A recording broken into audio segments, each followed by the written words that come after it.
Hello everyone, I am Matthias Manzel, and this is the New Gaming Studios Smite Bacchus Guide. We're going to start out with just a few Bacchus highlights for you.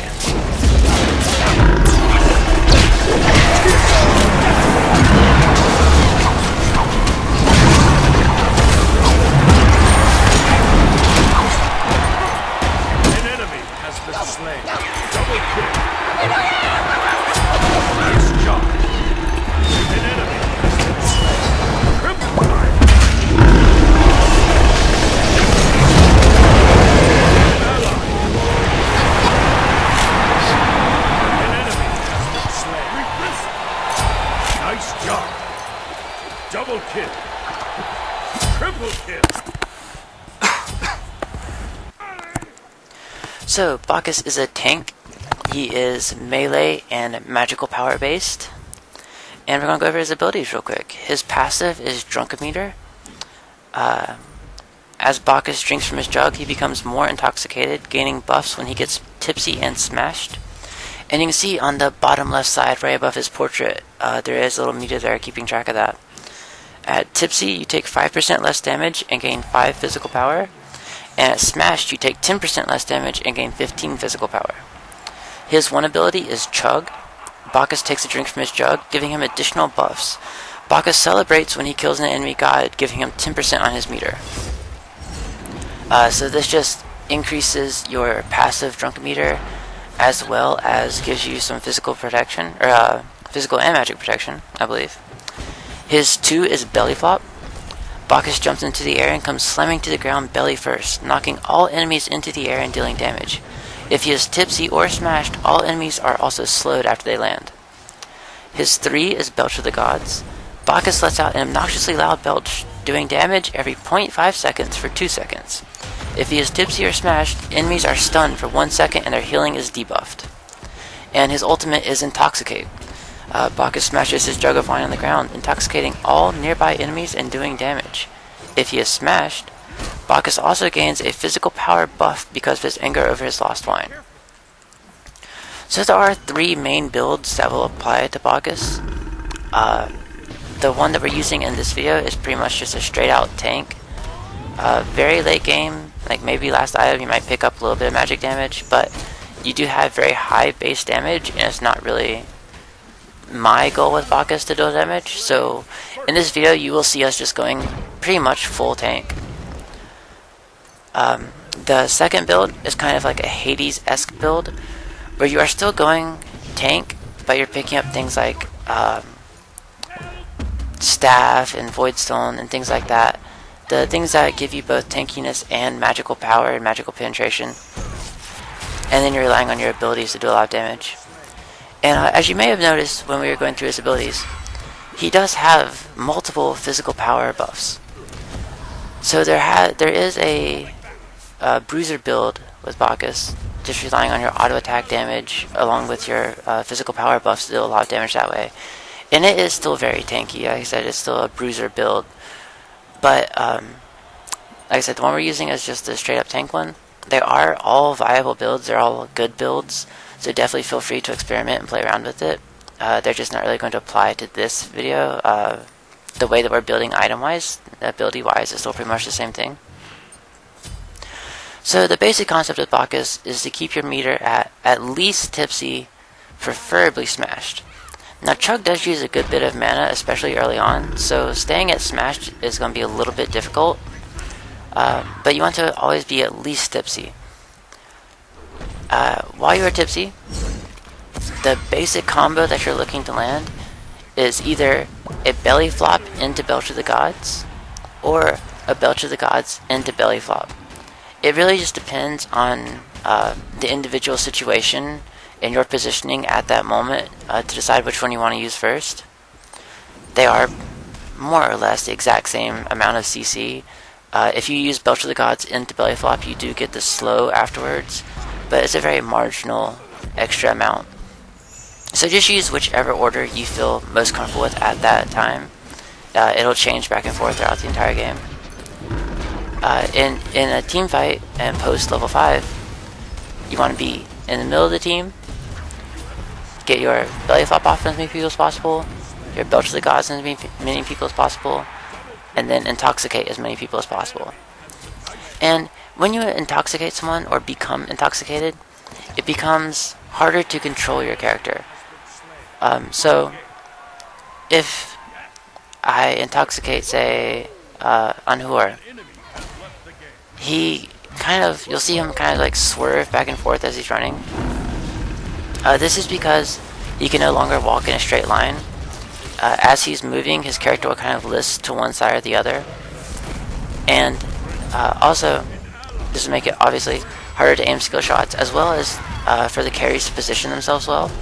They can mean to go left and go right accidentally, or mean to move up and move back accidentally. So it is a really good ability because it really disrupts the enemy team, and it really keeps them kind of unsure of themselves. And the best thing you can do to an enemy carry is make them hesitant or unsure of themselves. Especially on characters like Anhur or Neith, characters that rely on a specific skill shot to get off. They're pretty much going to have to wait until the Bacchus Intoxicate is over with. And by that point you have a lot more CC coming. Or they have to be really confident that they can get that shot. And a lot of people aren't going to be, especially if you've killed them multiple times already. Or they've missed that skill shot multiple times already while intoxicated. So Bacchus is very good at getting into the enemy's head. See, there's the belly flop into the Belch of the Gods to get the stun off. We are smashed right now, which is good. You do see our mana is getting a little bit low. We are definitely going to be buying some mana pots on Bacchus throughout this game. Bacchus is a very fun champion. He's not like the most mobile most mobile god in the world, but he is fairly mobile. His belly flop does cover a decent amount of range. It's very good for initiating, very good for getting away if you've overcommitted. Landed on Anhur. And Anhur just got to a weird position with us, so we just switched the stun over to Hebo, intoxicate 3 of them. And nothing comes of it, but they have to back up. Actually, Hercules comes in a little bit too far, and Hercules is going to die for that mistake. So we are going to move on to Anhur now. You see there we start. I had the belly flop pulled up and decided to go ahead and switch to the stun. I was a little bit worried that as soon as I jumped, he would jump over the wall, so I wanted to make sure that I got the stun off, which he does actually have more time to react to, but people just tend to react slower to that stun than they do to the belly flop.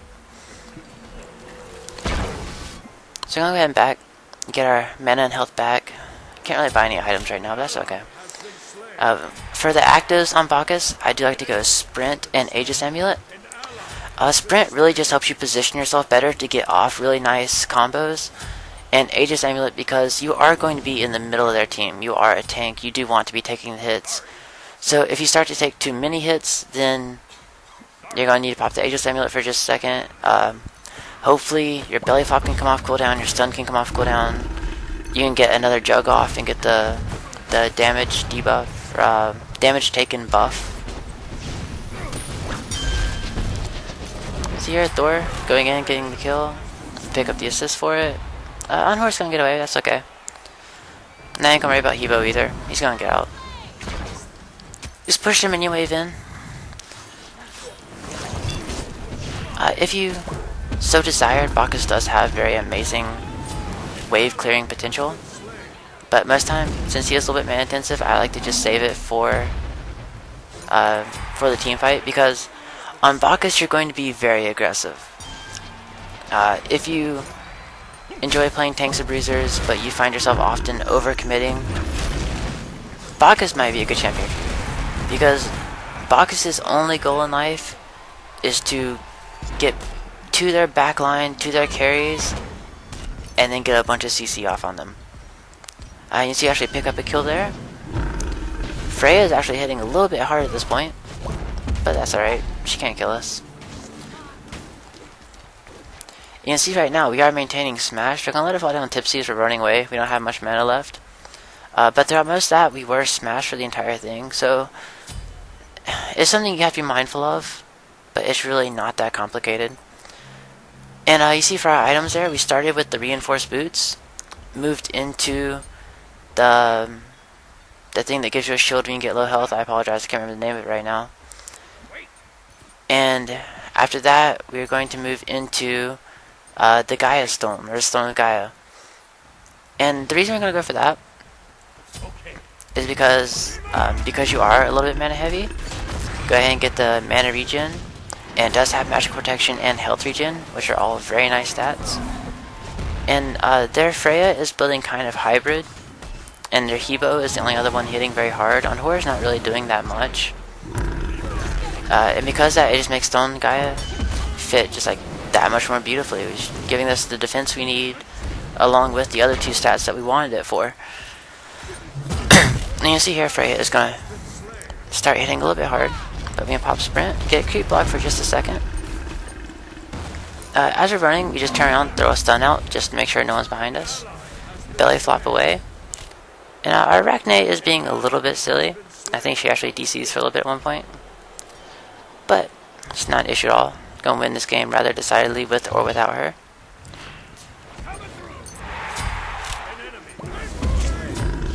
So Bacchus is very good at peeling the enemy off of your carries.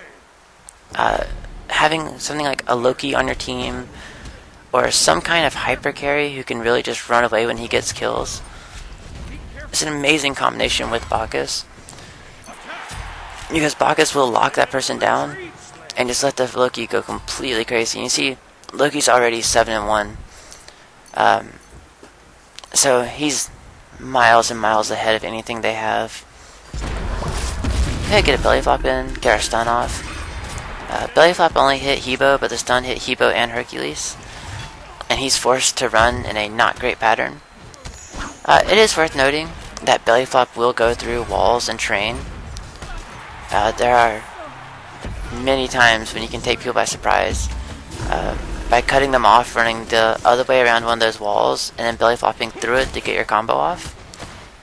Most times people have no clue how to react to that. And you see that we get the ultimate off, try and get Arachne out. She does end up getting killed, but did everything we could.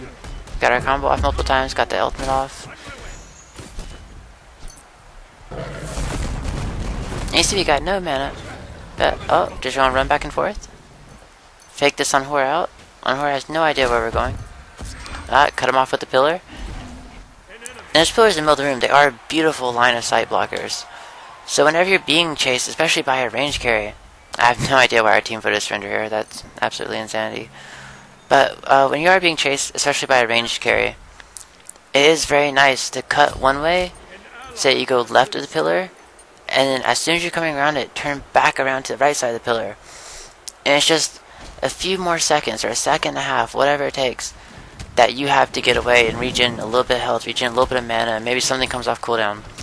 Anything you can do to make them chase you just a second longer is a great thing, so take advantage of the pillars and the walls that are around on this map. You see that our team's not there, but we're just getting in on Horror's head, just getting a little bit of poke damage on him. The more times you do that to their carries, the more gun shy their carries are going to get, and they're going to want to start to stay as far away from your range as possible. So they're going to be a little bit nervous about coming in for kills that are a little bit sketchy. I just barely managed to land the stun on Freya there, and we actually pick up the kill. Hebo dives in on Loki. Not able to save Loki, missed the knockup, but we stun Hebo in return. We all get picked up.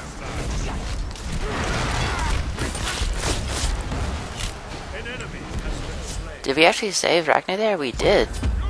Oh no, Freya picked it up. Everyone get the stun, let Thor do his thing. I don't think we get this kill. I have no mana left. That's fine, we are far and ahead away in the game. We're winning all of these trades. Oh, and Loki picks up the Freya. We get an assist for it anyway. Absolutely beautiful. And that's the great thing about helping your carries get fed. We have set up Loki to get so many awesome kills that now every time he's going to get kills that he shouldn't be able to get at this point in the game, he's going to be giving us an assist. And every assist for us is free gold, free experience, free items. Here you go. There's Freya through the wall. Belly flop over and get the stun. She had no idea we were even anywhere near her, and all of a sudden there's a Bacchus interface stunning her. pick up that kill. And now we're just gonna move on to Heba. He's gonna try and get a kill off on Thor, or maybe he's just escaping. Same thing, belly flop through, get the stun off. Arachne lands the silence immediately afterwards. Does he get away? Ah, he gets away. Nah, whatever, it's not a big deal. We are gonna pick up Hercules. And just let that minion wave push. At this point, they are terrified of getting caught out. Because if Agni lands a stun, then you dive in on him. If Loki gets a stun, you dive in on him. If Thor stuns him, you dive in. Or, if we're the ones that initiate, then Loki dives in. So they really can't do anything at this point. If they leave their base, someone's going to get caught by some kind of CC. And then they're fighting a 4v5 fight. And they can't win 5v5 fights, so that's obviously not going to go well. So Freya is the biggest threat right now, so we're going to put a lot of attention on Freya. And she is turning on to Agni and Thor, who are both really low. So we get the stun, we get the belly flop, force her to back off. Heba is going to move in, he's probably going to get that kill. Yeah, there's not much we can do about that. All of our cooldowns are up. Or, all of our cooldowns are down, rather. Everything's on cooldown, I suppose would be the better way to say it. Either way, Thor dies, but it's okay. He does that occasionally. Go ahead and get the stun off onto Hercules. Land the belly flop. Let Loki pick up another kill. Another assist for us. And at this point, this game is really just to the point of no return. They really don't have much they can do to come back into this. Loki is miles and miles ahead. We have like a ridiculous amount of assists. Our items are looking awesome. We did move into the mystical mark and go ahead and get stage 3 of that. Actually, I don't think we have stage 3 yet, but we are moving into stage 3 of mystical mark next. And because we're going to be in the middle of the enemy team constantly, that's just extra magical damage that's coming out. There's never anything wrong with extra damage. And it does fit into Bacchus' playstyle very well, that all of your abilities are AoE magic damage, so you get an item that does AoE magic damage constantly. I mean, it just works out beautifully.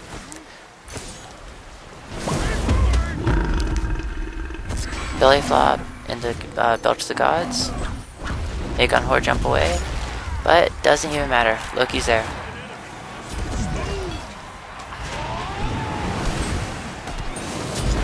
Evo is able to kill Loki, which kind of sucks. Wish we could have saved that, but our cooldowns come back up. We get the stun and knockup.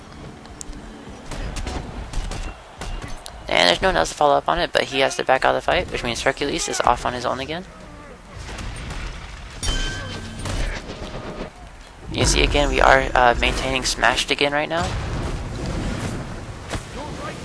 It's getting that extra tankiness, the extra little bit of damage on our auto attacks.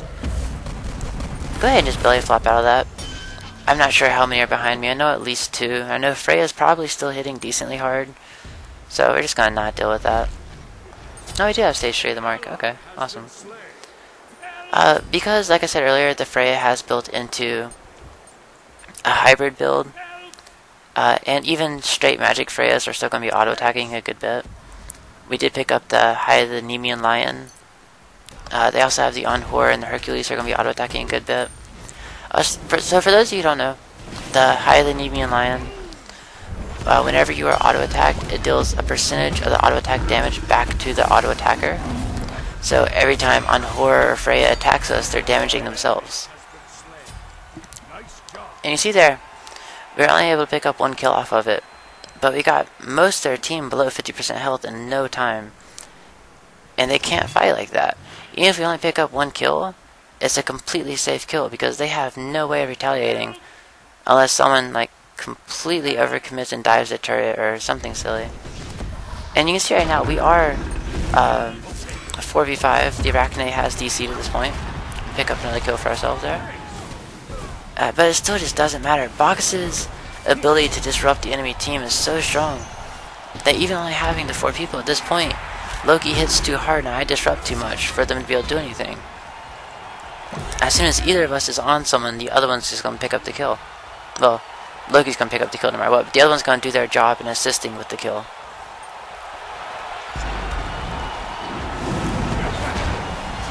CBR just barely above smash right now.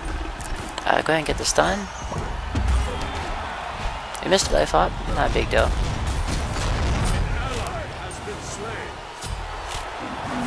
So we did kind of lose that engagement. Stuck around a little bit too long, their team respawned. And right here they're on me. Bad turnaround. By the time I got the stun off, they had switched on to someone else. But had they kept chasing me, you see there, they would have run right into the stun and we would have been able to escape anyway, even had they stayed on me. So that's just a good little trick to know on Bacchus, to just, you know, throw out that stone whenever you're running away. We are going to go into the Mage's Blessing. Hebo's hitting a little bit hard, Freya's hitting a little bit hard. On Horror and Hercules aren't really doing anything at this point, so I'm good with physical protection. I got the hide, I got the boots, all that kind of stuff.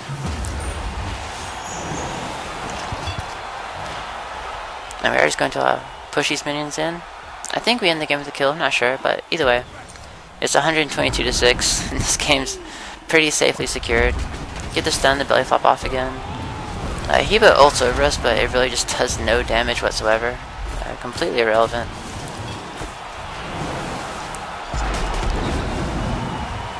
It's taking a long time for us to get these last 6 points. And belly flop, and Loki picks up a kill on Hebo somewhere. And we win that game rather cleanly, even being down 4-5. So this has been Bacchus. Please like, comment, subscribe with any suggestions or comments that you have. And let us know if there's any specific gods that you'd like to see done next. Thank you everyone for watching. We'll see you guys soon.